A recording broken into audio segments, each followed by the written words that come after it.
நமது புராணம் இதை பார்த்து கொண்டிருக்கின்ற அனைத்து அன்பர்களுக்கும் அன்பான வணக்கங்கள். சனிக்கிழமை அன்னைக்கு சனி பகவானுக்கு தமிழில் ஒரு சின்ன ஸ்லோகமாக சொல்கிறது ரொம்ப நல்லாயிருக்கும்.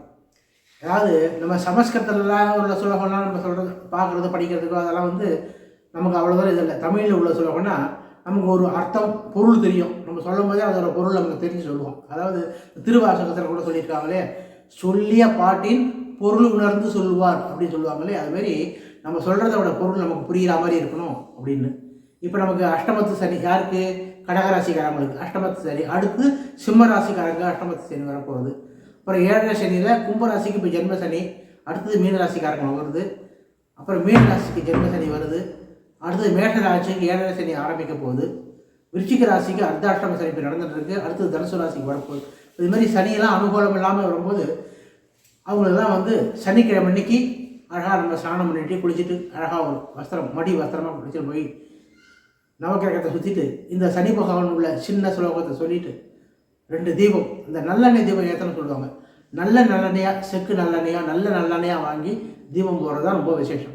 ஏன்னா இந்த கலப்படமாக இருக்கிற எண்ணெய் எல்லாம் தீபம் போடுறதுல அதில் நமக்கு பலனே இல்லை. அதனால் நல்ல செக்கு நல்லெண்ணெயாக வாங்கி சனி பகவானுக்காக பிரீதியாக தீபம் போடணும். காலையில் குளிச்சுட்டு சுத்தமாக நம்ம சாப்பிட்றதுக்கு முன்னாடி போய் ஒரு தீபம் போட்டு அழகாக நவக்கிரகத்தை 9 சுற்றிட்டு வந்தாக்க அதுக்குள்ள பலனே தனி தான். அதனால் இப்போ சனி பயிற்சி அது எப்போ வருது நிறைய பேருக்கு இப்போ சனி பயிற்சி இப்போ வருதுன்னு சொல்லிட்டு இருக்கோம் எல்லாரும். அது திருக்கணித பஞ்சாங்க முறைப்படி சனி பயிற்சி சொல்கிறாங்க. இதை நம்ம சனிப்பயிற்சிங்கிறது கோயில்களெல்லாம் எப்படின்னா வாக்கிய பஞ்சாங்கப்படி தான். அது திருநாள் சனி பயிற்சின்னு போட்டிருப்பாங்க இல்லையா, அது 2026 தான், 2026 மார்ச்சில் தான் அந்த சனி பயிற்சி வருது. சனி பெயருதுன்னா ஒரு 4 மாதம் 6 மாதத்துக்கு முன்னாடியே அதோட பலனெல்லாம் கொஞ்சம் ஆரம்பிக்கும்.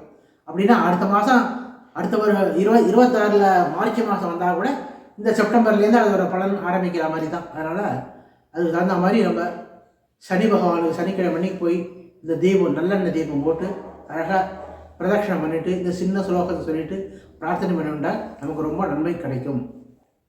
சங்கடம் தீர்க்கும் சனி பகவானே, மங்களம் பொங்க மனம் வைத்தருள்வாய், சச்சரவின்றி சாகா நெறியில் இச்சகம் வாழ இன்னருள் தாதா அப்படின்னு ரொம்ப சனி பகவான் பிரார்த்தனை பண்ணுறது ரொம்ப எளிமையாக சிம்பிளாக இருக்கும். அது பொருள் புரிஞ்ச மாதிரி சொல்கிற நமக்கு நல்லாயிருக்கும் இல்லையா? அதுமாரி இது சொன்னால் ரொம்ப நல்லாயிருக்கும். இது எல்லாரும் சொல்லுவோம்.